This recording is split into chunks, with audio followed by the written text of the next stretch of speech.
Today I effed up by telling my girlfriend my type. Obligatory happened a couple months ago, but realized I effed up this morning. Sometime back, I brought up the topic of types. I mentioned it because her best friend and I seem to damn near be the exact same individual, just of different genders, and I joked that she must have a type.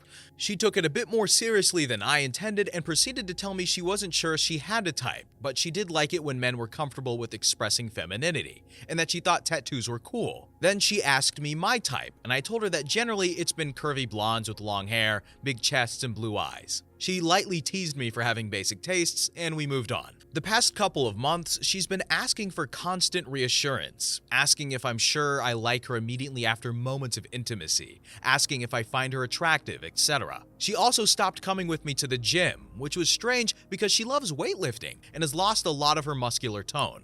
This morning, a woman walked past our car at a red light. I sincerely didn't notice her, but my girlfriend said, "Wow, look at her. She's exactly your type." I hadn't thought about that conversation since it happened, but everything made sense instantly. I told my girlfriend that she was my type. She said not even close and started crying. I have only seen her cry one other time in the 4 years I've known her. My girlfriend is tall, flat-chested, muscular, and has short brown hair and brown eyes. She's beautifully androgynous, and occasionally people mistake her for a very pretty teenage boy. I love and am attracted to every bit of this about her more than any other type that exists because she's her. She said when she spoke about her type, she said she described a vague style pretty much anybody could embody, and I do dress and style myself a bit adventurously for a man. Meanwhile, I described an individual person she was in no way similar to, but always felt like she was expected to be. She said she couldn't go to the gym anymore because she'd tell herself I was checking out other girls. I'd glance sometimes, but not egregiously, and we used to do this together.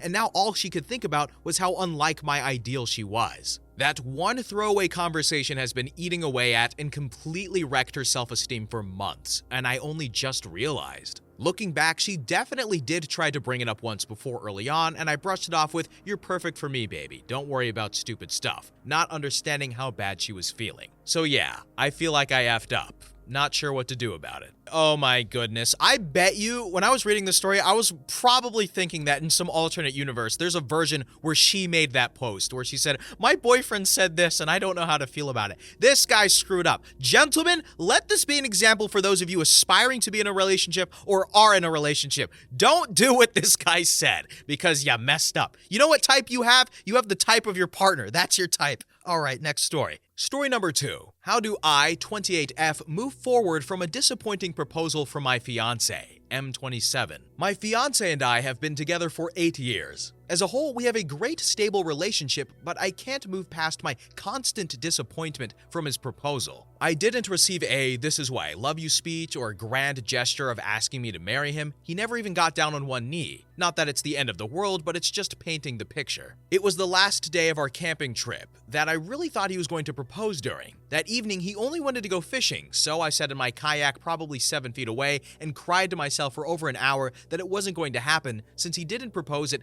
any beautiful hiking viewpoints or sunsets through the week, and we were leaving in the morning. When we brought the kayaks in after fishing until dark, he went to the truck, came back, and handed me a box ring saying, "This should make you happy." I booked the same campsite on the same lake on the same day this year and hinted over and over again that he could make it up to me. He did not even acknowledge the anniversary of our engagement. We are to get married in August, but I can't move forward from this. I cry when friends get beautiful engagements. I cry watching rom-coms. I feel nothing but disappointment that I will never experience the gesture of love I dreamed about my whole life. Anytime we have a disagreement or I feel unwanted by him, I am just reminded of the disappointment I feel in regards to the proposal. I don't even enjoy looking at my beautiful ring because it doesn't bring me a happy memory. This feeling is clouding how I feel about him, even though he has never treated me poorly and is my best friend. I don't want to ruin my relationship over this, but I don't know how to move on. He said he can't change how things happened, which is true, but it's been over a year, and I can't seem to move past my disappointment. Edit. Thank you everyone for the comments, no matter how harsh or hard to read they may be. I have read all 900 of them. At this time, for my own mental health, I'm going to have to take a step back and think about what I really want for my future. Edit 2. I would like to add, since husbands of comments are stating my expectations are too high, that I never wanted a grand gesture or a Hollywood proposal, but rather a few words of affirmation and proof that I mean enough to him that marriage is obviously what he wanted. Additionally, we have spoke at length about my disappointment from a lack of romance here and in other aspects of our relationship. Finally, I did not destroy our camping trip or whine the entire time as many suggested. I never brought anything up for the 8 days we were gone on a trip I planned. This wasn't a trip he poured a ton of time or money into, as people are suggesting, but rather we are avid campers. I cried the last night as he encouraged me to take a job, which requires being away from him that morning, and after finding a ring prior to the trip, but not receiving it before our trip was over, I was quite devastated. Not my proudest moment, but I cried to myself. Not to him, and nor was I obviously upset for the hours spent fishing, an activity that I hate, by the way, but rather shed some tears while tossing a line on my own for a while. I suggested proposing to him a few times over the years, and he hated the idea. I wasn't going to do something he wouldn't be happy with just to speed things along for myself. I'm gonna tell you right now, when I read this, I already knew the guy messed up, right? You know, not every woman is the same, right? Every person is different, but I feel like when it comes to proposal, I don't feel like her expectations were that high. It feels like she wanted a regular proposal, right? Like, everybody's supposed to drop down on one knee. Just about everyone should be like, hey, you make me happy, right? Like, this guy's like, hey, here's a ring. Like, this guy, I don't think I've ever heard of someone proposing that way. I don't think this girl's expecting a lot. She's expecting what's kind of frequent when it comes to marriage proposals.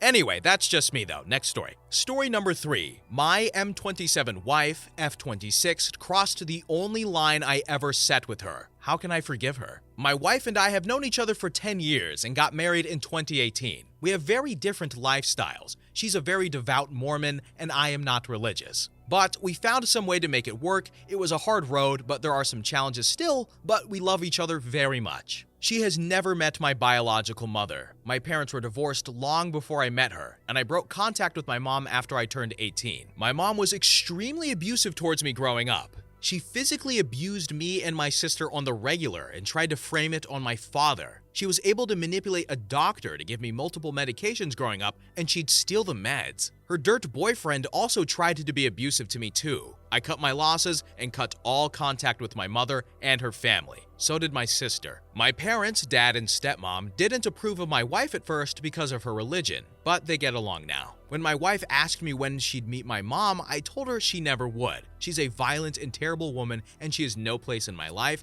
and I didn't want her involved in ours. I also told her not to contact anyone in my mom's family. Recently, my mom showed up at my work, which she had no knowledge of. It got ugly, and police had to be called to remove her from the property. It was such an embarrassment. When I got home, I told my wife, and she just had her oh crap look on her face. I asked what was that about, and she confessed she reached out to my mom and told her where I worked because my mom wanted to make amends. My wife's beliefs are that everyone deserves forgiveness and doesn't believe something could be unforgivable. I told her that violated the one thing I told her was out of bounds and didn't even tell me until crap hit the fan. She of course has been apologetic. I told her we'd get there, but I needed to get through it. I've been sleeping in the office at home and we've barely spoken since. We are supposed to travel to her parents for Thanksgiving, but I'm really considering staying home with the dog so I can sort myself out. I'm not sure how to get over this. If you watch enough TV shows, I feel like you see this storyline happen eventually where one of the characters is dating someone and then character one's like, I don't want to talk to this parent. And then characters two's like, I get it. And then they're like, wait, I'm going to bring your parent into your life. I've seen this happen before. And it's just kind of up to the person, right? They have good intentions. I don't know how clear he set that line. He says he mentioned it, but I don't know like how direct he was. He could have been very direct. He could have been subtle about it. I don't know. So I think it's just a case of discovering if he can forgive her. Her intentions were pure, but I don't know. Anyway, next story. Story number 4. I-39F heard something my husband, 45M, said on a phone call and it shook me. How do I talk to him about it? I-39F have been married to my 45M husband for 8 years now. He has a friend, Brian, 40M, who worked with my husband at his old job. Brian has a wife, Helen, 39F, and a young daughter, 4F. Brian and my husband used to be close friends and drinking buddies, but they haven't hung out in person for several years. My husband has told me in the past that he no longer wants to talk to Brian because he's a negative person, but they still text and call each other sometimes. Last week, I heard my husband on the front porch talking on the phone. I thought he sounded different, so I put my ear against the front door to listen. I know. Basically, I pieced together that Brian cheats or tries to cheat on his wife when he goes out drinking, and my husband encourages it. They were joking about Brian's friend switching partners and having a threesome, which I thought was weird and out of character. Then I heard my husband say, "So, you went to the bar? Did you get any action?" Like it was a normal question he asked all the time. They also mocked Helen for calling Brian 50 times to check up on him while he was out and joked about her installing a GPS tracker on Brian's phone. My husband said that Brian used to be careful with his phone because he didn't want Helen to see the text between Brian and my husband. Guys, my husband sounded like a totally different person. My stomach dropped as I heard everything. I'm still in shock. I never thought my husband would condone cheating, but to also be so calm and almost gleeful about it? I'm feeling hugely disillusioned, and I'm thinking about all the times Brian and my husband used to go out to bars years ago. And was this or something worse happening then? My thoughts have been spiraling, and I'm walking around in a daze. My husband doesn't know what I heard, but I feel like everything has changed. I know I need to talk to him, but I don't know how. I've never been good with confrontation or speaking when I'm emotional. How do I handle this conversation? I want to know how she handles this situation, man. I get it, right? Like, guys are different with the wife than with the boys, but like, that's like really different. And enough to the point where she's even thinking the worst, right? So I can understand her concern.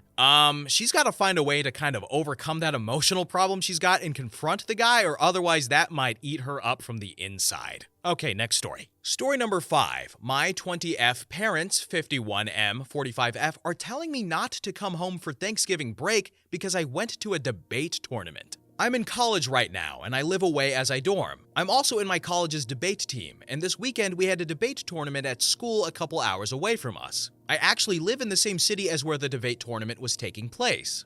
I was planning on going straight home after the debate tournament for Thanksgiving break. I told my family I would be home this weekend and that I had the debate tournament as well. They were fine with it. Since the tournament was a 2-day thing, I initially asked my parents if they were comfortable having me and my team members stay over at my house. They said we don't have the space, so I should look for accommodations elsewhere, and by that they meant a hotel. My debate team then looked for hotels, but we were going to be there on a Friday night in a big city, so we decided to stay at another team member's house who also lived in our same city. Anyways, the day comes, yesterday, and we attended the competition, and it goes on until 11 p.m. I call my parents and tell them I'm going to my team member's house. And my dad loses his mind because he thinks we should be in a hotel and that my university doesn't care about us since they didn't put us in a 5-star hotel and drive us out there with a big car. I tell him that's not how it works. As a club, we only get a certain budget and we choose to not spend it on a hotel so we can have money left over for future expenses. He was also upset I'm staying at a stranger's house, even though it's my teammate I've known for years and her parents were there with us. My dad was upset and told me to find my own way home. He was initially going to pick me up. My dad didn't end up picking up my calls later into the night. Early this morning, when we arrived at the tournament for our second day here, I called my parents to let them know I'm safe. My dad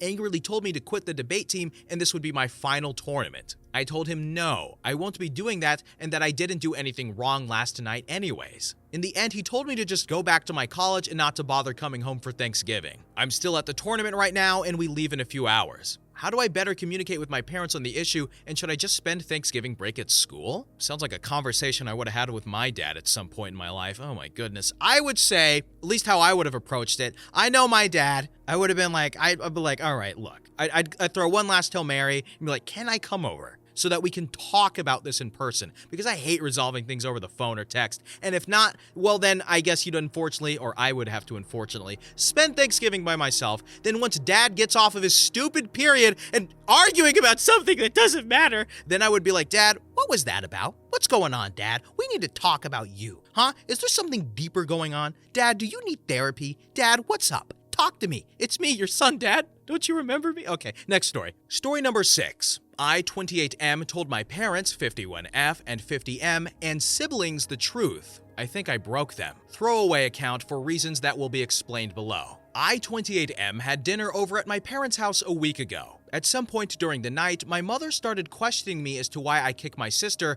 21F, out of my house. She already knows the reasons to why, but she kept asking me to give her another chance. My father asked me to take on my sister. Originally, this was great as I travel a lot for work, so I had someone to take care of the house in my absence. She effectively lived alone as I am sometimes away 2 to 3 weeks out of a month. The only condition I put on her living with me is that she takes care of the house in my absence and cleans up after herself. A week after she moved in, I left for 3 weeks, and when I came back, the house was a mess. No clean cutlery, dishes, nothing. The pizza box and plates was still in the same position as when I left the house 3 weeks ago, and she was sitting on the couch with 6 plates of uneaten food stacked on each other. Some had started to grow mold. I asked what is going on with the house, and she told me it's my house, my job to clean up. Why should she clean up? I told her, you are a grown woman. I never expected the house to be sparkling when I returned, but at least in the same condition as I left it. She wouldn't have died if she just cleaned up after herself, and again, she said my house, my responsibilities. I just saw red. I snapped and told her to get her crap and get out of my house, and she laughed at me and said, this is your home now, get to cleaning. Everything was funny to her until I started to throw her crap outside. She started with the waterworks, and when that didn't work, she called my parents. I got a call from my father and asked what is going on, and I told him. I hung up the phone and sent him pictures of my house. He didn't even respond, but only arrived 25 minutes later to pick up my sister, and he apologized to me. The story above was just my breaking point, but a lot of crap other than that has happened over the years.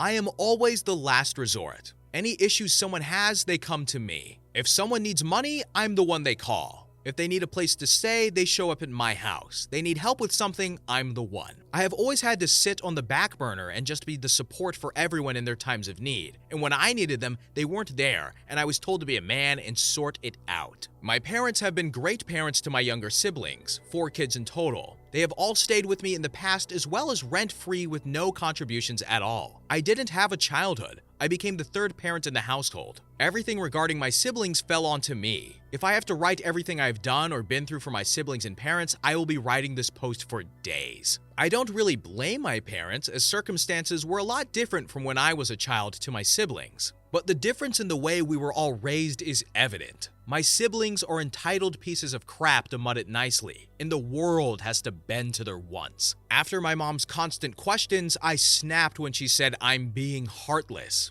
I just unleashed everything onto them. I was ranting for about 30 minutes while they sat there in silence with their eyes getting bigger as the minutes passed. I finished with saying the only reason I'm still alive today is because I don't want them to stand next to my grave wondering what they did wrong. So I will be heartless as I think it's time for me to stop worrying about that. I'm just tired of all this crap. I'm the backup for everyone in the family. I can see the pain on my parents' faces as they can't even look me in the eyes anymore. Every time I miss a phone call from one of them, my phone blows up as they think I did something. I fell asleep on the couch yesterday after I worked 36 hours straight. And during that, my father tried to call me and I was sleeping, so I didn't answer his calls. I got woken up as police kicked down my door when my parents showed up at my house after I didn't answer them and they saw me laying on the couch. The knocking and banging didn't wake me. That was the first time I saw my father cry, as they thought I deleted myself. I think I broke my parents as my youngest sister told me they just exist in their house and don't even talk to each other. The house is cold and she can hear both my parents just burst out crying, sometimes especially during the night. I just want to know, is there any way to move on with this? Man, oh man. Right, this guy is entitled to feel the way he does, right? And I guess unfortunately, he's kind of the